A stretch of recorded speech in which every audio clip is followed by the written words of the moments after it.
बिस्मिल्लाहिर्रहमानिर्रहीम। आज का हमारा चैप्टर है chapter number 2, vectors and equilibrium.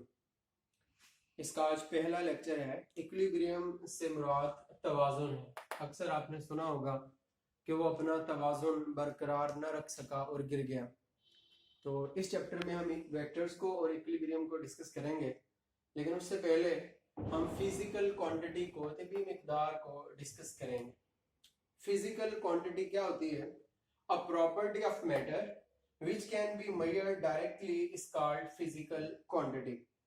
Matter की वो खुसूसियत जिसको हम डायरेक्टली मेजर कर सकते हैं उसको फिजिकल क्वांटिटी कहते हैं। फॉर एग्जाम्पल, मेरे हाथ में ये मार्कर है, हम इस मार्कर की लेंथ डायरेक्टली मेजर कर सकते हैं स्केल के जरिए से। हम इसका area of cross section measure कर सकते हैं। हम इस मार्कर का वॉल्यूम मेजर कर सकते हैं। हम इसका मैस मेजर कर सकते हैं। हम इसका वेट मेजर कर सकते हैं। हम इसका टेम्परेचर मेजर कर सकते हैं। हम इसकी डेंसिटी मेजर कर सकते हैं। ये जितनी भी क्वांटिटीज मैंने बताई हैं इस मार्कर की, वो सारी की सारी फिजिकल क्वांटिटीज हैं। उनकी एग्जांपल्स कुछ मैंने यहाँ पर लिखी हैं। फिर उसके बाद हमने कहा types of physical quantities. Physical quantities की इकसाम इस चैप्टर में जो हम डिस्कस करेंगे वो दो टाइप्स को डिस्कस करेंगे। एक है वेक्टर्स और दूसरी टाइप्स है स्केलर क्वांटिटीज की। तो वेक्टर तो वो फिजिकल क्वांटिटीज हैं, those physical quantities which require both magnitude and direction for their complete description are called vectors। ऐसी फिजिकल क्वांटिटीज जिनको जो है वो एक्सप्रेस करने के लिए, जिनकी वजाहत करने के लिए हमें दो चीजें चाहिए होती हैं। कौन कौन सी दो चीजें? एक उनकी वैल्यू यानी उनकी कीमत, और दूसरा उनकी डायरेक्शन।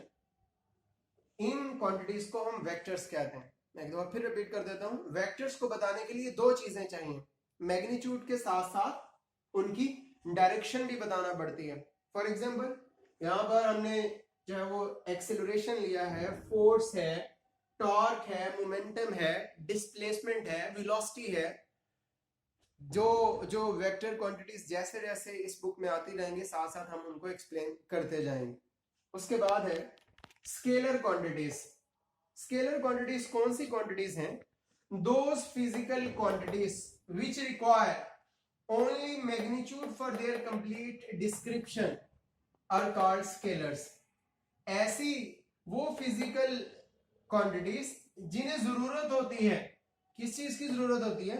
सिर्फ मैग्नीट्यूड की जरूरत होती है उनकी मुकम्मल वजाहत के लिए, उन क्वांटिटीज को हम स्केलर्स कहते हैं।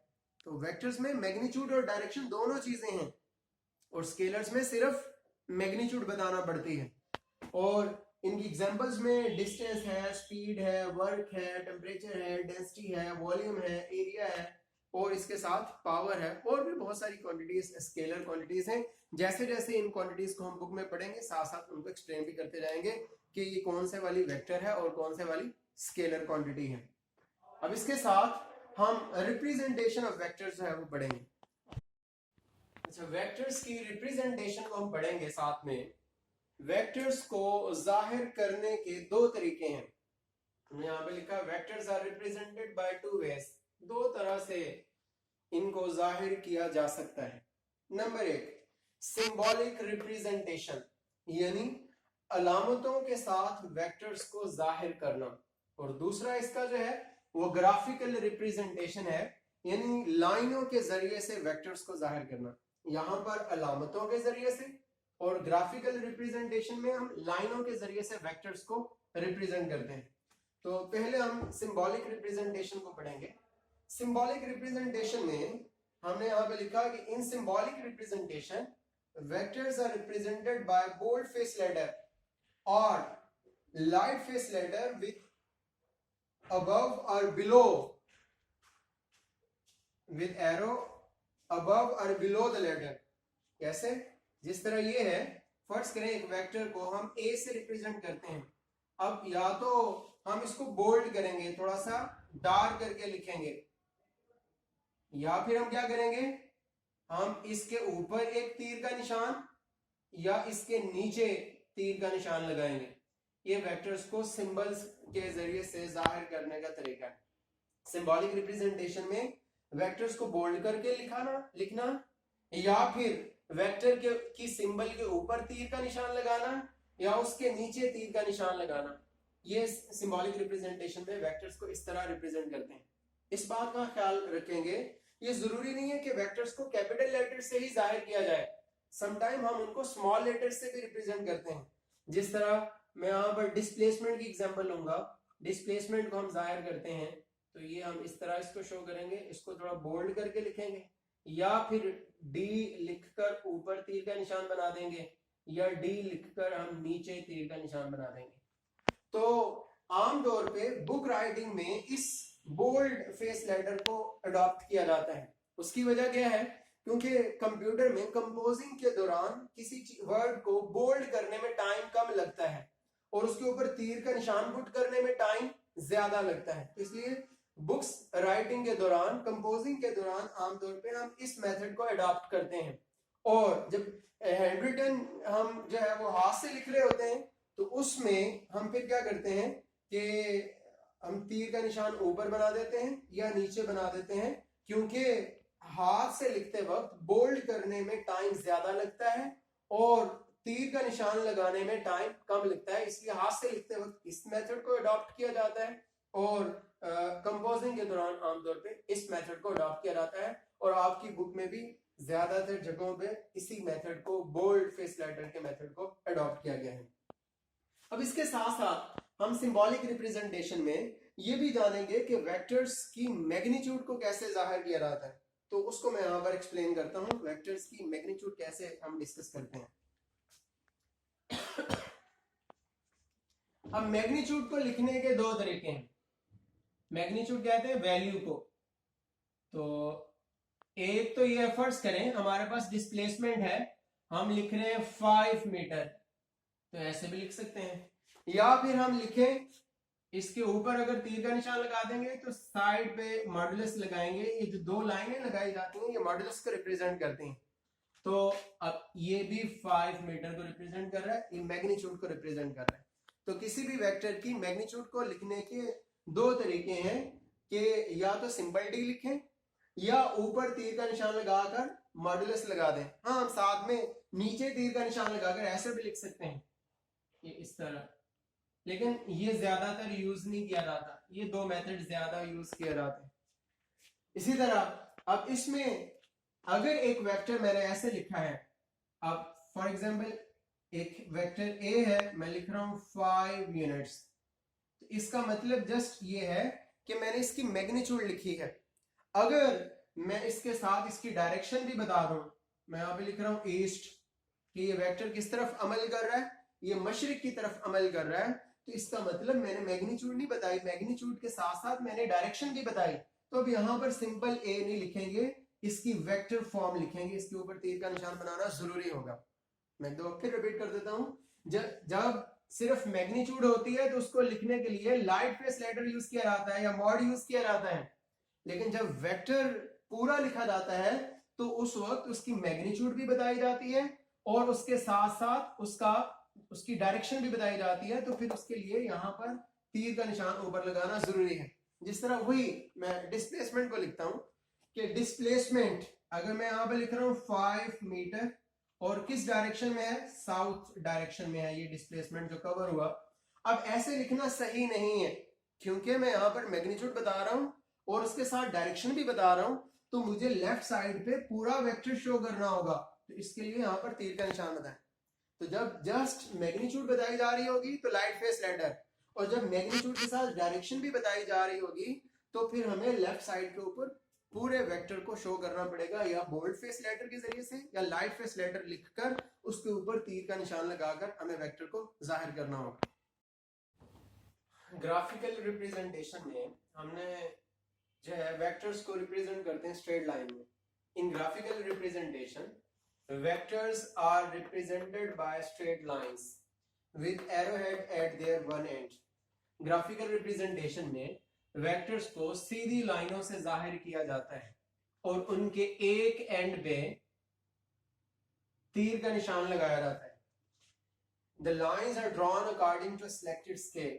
इन लाइनों को एक मुंतखब करदा स्केल के जरिए से ड्रॉ किया जाता है और इन लाइनों की जो लंबाई है, their length shows magnitude and arrowhead represent direction of vectors. इन लाइनों की जो लंबाई है ये वेक्टर्स की मैग्नीट्यूड बताती है, उसकी कीमत बताती है, वैल्यू बताती है, और ये जो तीर का निशान है, एरोहेड है, ये डायरेक्शन बताता है। सिलेक्टेड स्केल से क्या मुराद है? फॉर एग्जांपल मैं यहां पर लिखता हूं सिलेक्टेड स्केल और मैं यहां पे लिखता हूं कि 10 newton is equal to 1 centimetre.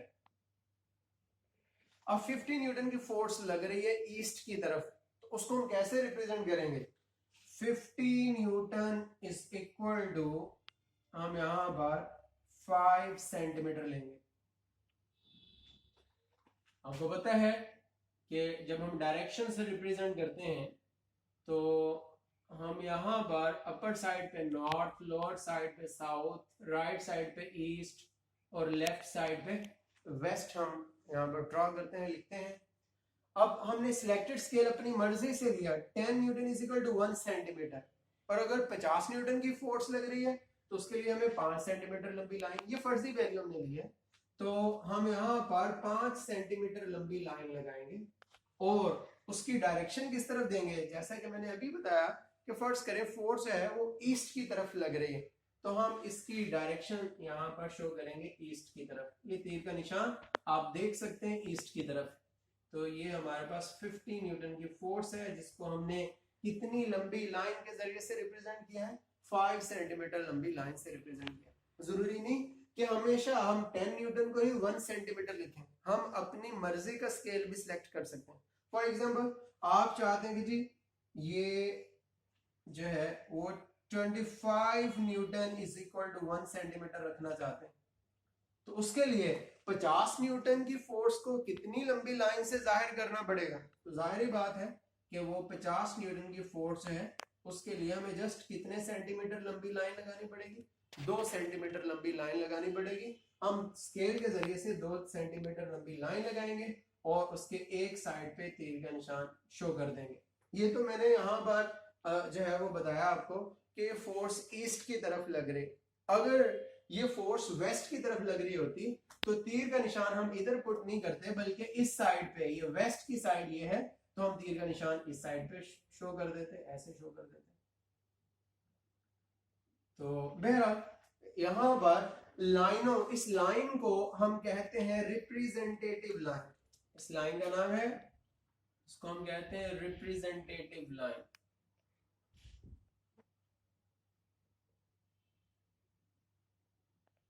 और ये जो वेक्टर का इनिशियल पॉइंट है, इस हिस्से को, वेक्टर के हिस्से को हम बोलते हैं टेल, दुम, और ये जो हिस्सा है इसको हम बोलते हैं एरोहेड,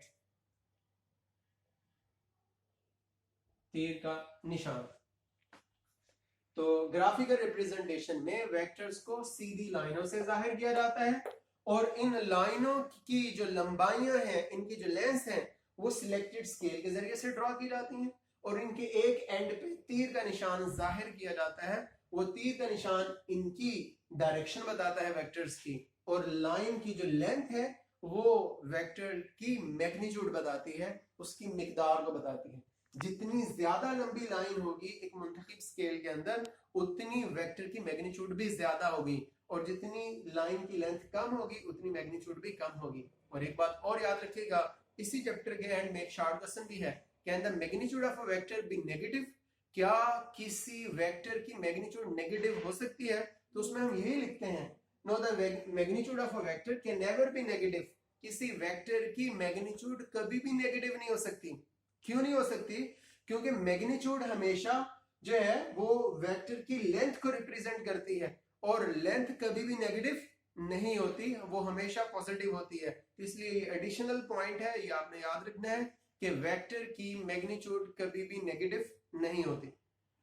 इसके बाद हम बढ़ेंगे रेक्टेंगुलर कोऑर्डिनेट सिस्टम। रेक्टेंगुलर और कार्टेशियन कोऑर्डिनेट सिस्टम ये हमने पढ़ना है। ये क्या होता है, आपके बुक में लिखता है कि two lines which are drawn mutually perpendicular to each other are called coordinate axis. दो लाइनें जो एक दूसरे के साथ 90 डिग्रीज पे ड्रॉ की जाती हैं, इन लाइनों को कोऑर्डिनेट एक्सिस कहते हैं। Two lines which are drawn mutually perpendicular to each other are called coordinate axis. हम उनको कोऑर्डिनेट एक्सिस कहते हैं। प्लूरल फॉर्म में हमने यहाँ पर AXES लिखा है और सिंगुलर फॉर्म में हम AXIS लिखते हैं। एक लाइन को लिखना हो तो AXIS और दोनों को इकट्ठा लिखना हो तो AXES हम लिखते हैं। अच्छा, अब हॉरिजॉन्टल लाइन, ये जो हॉरिजॉन्टल लाइन है इसको हम बोलते हैं x axis, and vertical line, ये जो वर्टिकल लाइन है इसको बोलते हैं वाई एक्सिस। हॉरिजॉन्टल तो आपको पता है, ये जो फर्श है वो हॉरिजॉन्टल पोजीशन में है, ये छत भी हॉरिजॉन्टल पोजीशन में है, ये जमीन जो बिछी हुई है ये हॉरिजॉन्टल पोजीशन में है, इसको उफक कहते हैं हम उर्दू के अंदर। तो हॉरिजॉन्टल ये वाली लाइन, इसको हॉरिजॉन्टल लाइन कह रहे हैं। हॉरिजॉन्टल लाइन को एक्स एक्सिस कहा जा रहा है and vertical line is called Y axis. Their point of intersection, जिस जगह पर ये लाइनें एक दूसरे को क्रॉस करती हैं, ये लाइन और ये लाइन जहां पर एक दूसरे को क्रॉस करती हैं, उस पॉइंट को हम क्या कहते हैं, उसको हम ओरिजिन कहते हैं। तो यहां पे हम लिख लेते हैं there point of intersection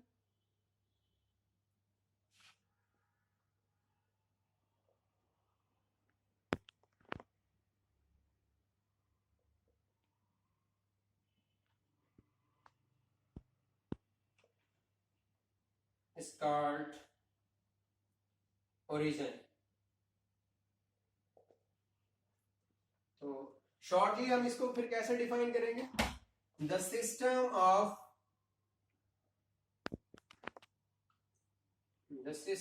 of two mutually perpendicular lines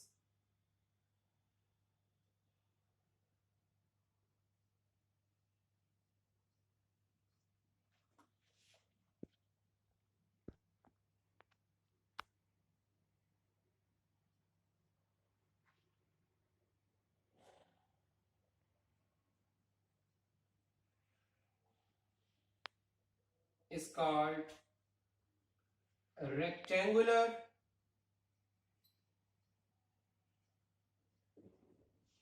or Cartesian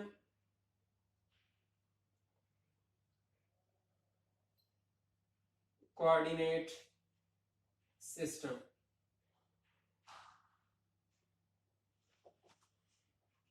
इन दो लाइनों के जो आपस में परपेंडिकुलर हैं, इस पूरे सिस्टम को हम क्या कहते हैं, रेक्टेंगुलर या कार्टेशियन कोऑर्डिनेट सिस्टम कहते हैं।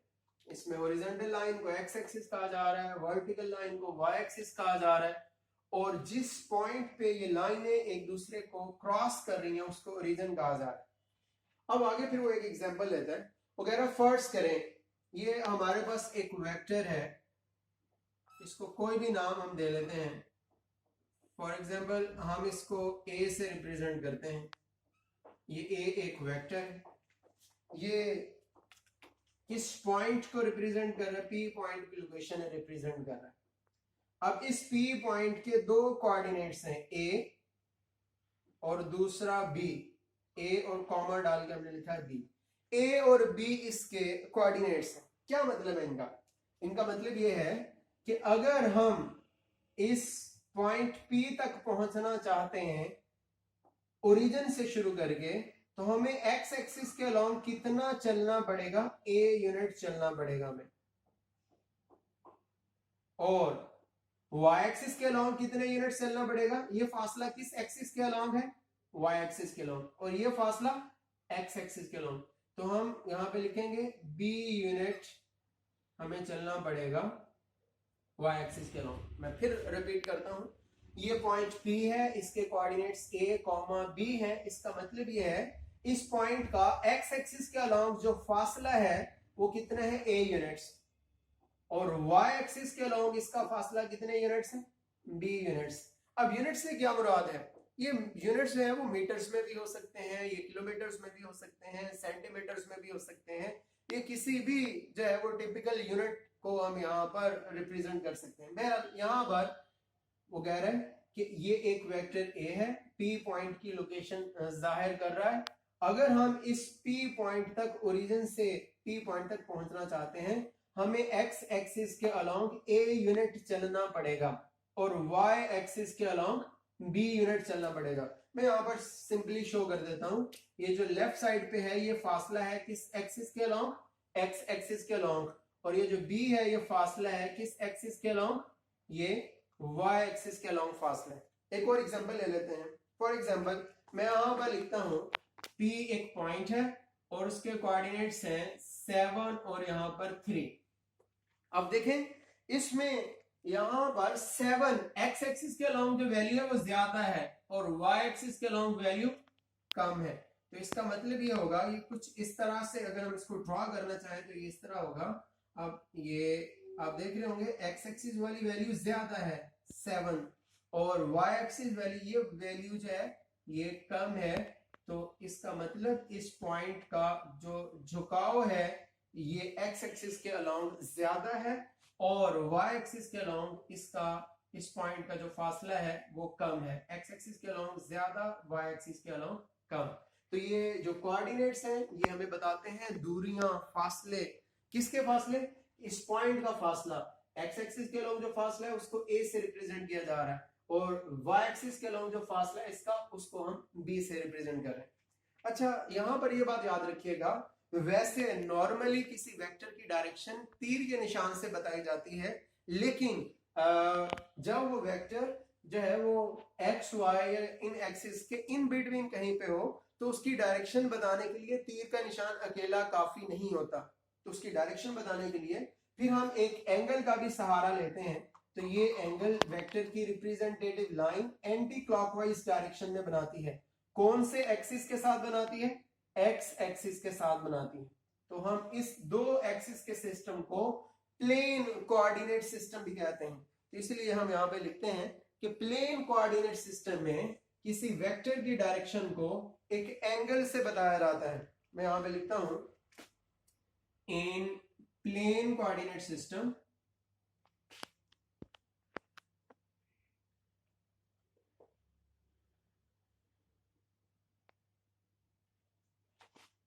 the direction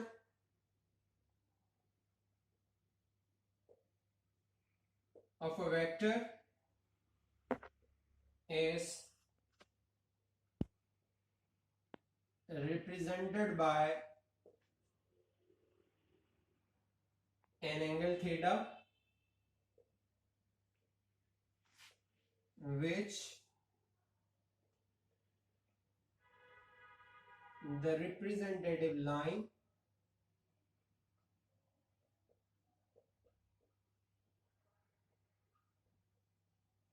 of vector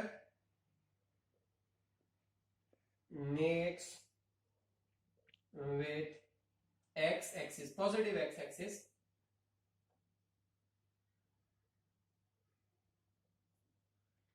in anti-clockwise direction. तो प्लेन कोऑर्डिनेट सिस्टम में किसी वेक्टर की डायरेक्शन को एक एंगल थीटा से बताया जाता है, जो एंगल वेक्टर की रिप्रेजेंटेटिव लाइन, ये जो लाइन रेड कलर की है, मैं इसको ब्लू कलर के साथ जो है वो डबल करके शो कर रहा हूं यहां पर, कि ये लाइन वेक्टर की रिप्रेजेंटेटिव लाइन है। ऐसी लाइन जो वेक्टर को जाहिर करती है उसको रिप्रेजेंटेटिव लाइन कहते हैं। हम कह रहे हैं in plane coordinate system the direction of a vector A is represented by an angle theta which the representative line of the vector makes with positive x axis in anti-clockwise direction। ये देखें ये किस direction में है? Anti-clockwise direction में है। ये बात आपने याद रखनी है। तो प्लेन कोऑर्डिनेट सिस्टम में तीर के निशान के साथ साथ वेक्टर की डायरेक्शन बताने के लिए एक एंगल की जरूरत भी पड़ती है। और स्पेस कोऑर्डिनेट सिस्टम क्या होता है? ऐसा कोऑर्डिनेट सिस्टम जिसमें तीन एक्सिस जो है वो आपस में परपेंडिकुलर होते हैं उसको स्पेस कोऑर्डिनेट सिस्टम कहते हैं। तो उसमें किसी वेक्टर की डायरेक्शन को हम जो है वो 3 एंगल्स के जरिए से बताते हैं। मैं यहां पर शो करता हूं।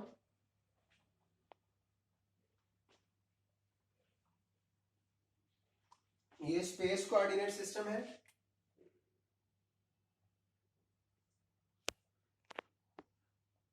ये हमारे पास एक्स एक्सिस है, ये वाई है, ये जी है। ये तीनों एक्सिस आपस में परपेंडिकुलर हैं। ये बात आपने याद रखनी है, ये बुक में नहीं लिखी हुई। जिस तरह ये है, ये आप इसको ऐसे शो कर सकते हैं। ये ग्रीन कलर जो है वो एक्स एक्सिस है।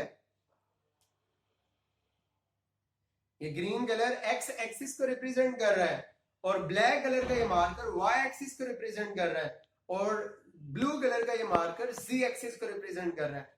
तो यहां पर आपको ये z और y तो समझ आ रहे होंगे, ये z और ये y, लेकिन ये जो ग्रीन कलर का मार्कर है ये आउटवर्ड है।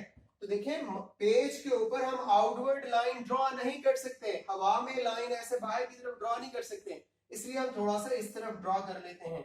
अगर आप D के जरिए से एंगल देखें तो यहाँ पर ये एंगल आपको 90 डिग्री से बड़ा लगे, लेकिन आपने ये जहन में रखना है कि x और y के दरमियान भी 90 डिग्री का एंगल है, y और z के दरमियान भी, z और x के दरमियान भी, इन सारे एक्सिस के दरमियान जो एंगल है वो 90 डिग्री का है। तो 3 एक्सिस का जो म्यूचुअली परपेंडिकुलर एक्सिस का जो सिस्टम है इसको हम बोलते हैं स्पेस कोऑर्डिनेट सिस्टम। 2 एक्सिस के सिस्टम को प्लेन कोऑर्डिनेट सिस्टम। तो स्पेस कोऑर्डिनेट सिस्टम में किसी वेक्टर की डायरेक्शन को जो है वो हम 3 एंगल्स के जरिए से बताते हैं। फॉर एग्जांपल ये पॉइंट है ए, बी और ये सी। तो स्पेस कोऑर्डिनेट सिस्टम में किसी वेक्टर की डायरेक्शन को 3 एंगल्स के जरिए से बताया जाता है। एक्स एक्सिस के साथ जो बनने वाला एंगल है उसको बोलते हैं अल्फा, और वाई एक्सिस के साथ जो बनने वाला एंगल है इसको बोलते हैं बीटा, और z एक्सिस के साथ जो बनने वाला एंगल है इसको हम कहते हैं गैमा। इसमें हम एंटी क्लॉकवाइज की डायरेक्शन जो कंडीशन है वो नहीं लगाते, हम ये कहते हैं in space coordinate system the direction of a red colour vector, यहां पर मैंने रेड कलर से शो किया, is represented by 3 angles alpha, beta and gamma, which the representative line of the vector makes with x, y and z axis respectively. जी, space coordinate system में हमने लिखा in space coordinate system the direction of a vector is represented by 3 angles alpha, beta and gamma. ये लिखा हमने alpha, beta and gamma, which the representative line of the vector, ये जो vector की representative line जो बनाती है इसके साथ बनाती है, मेक्स बनाती है with X, Y and z axis respectively, जो एक्स, वाई और z एक्सिस के साथ रिस्पेक्टिवली बनाती है। रिस्पेक्टिवली का मतलब होता है बिल तरतीब। अगर पहले इधर x लिखा है तो जो पहला एंगल है वो x के साथ बनेगा, जो दूसरा एंगल है वो दूसरे एक्सिस के साथ बनेगा, जो तीसरा एंगल है वो तीसरे एक्सिस के साथ बनेंगे। आज के लिए इतना ही, और कल फिर हम इंशाल्लाह पढ़ेंगे vector addition by rectangular, vector addition हम पढ़ेंगे, हेड टू टेल रूल पढ़ेंगे, सब्ट्रैक्शन पढ़ेंगे, और वेक्टर्स की टाइप्स के बारे में भी हम इंशाल्लाह कल पढ़ेंगे। अल्लाह हाफिज़।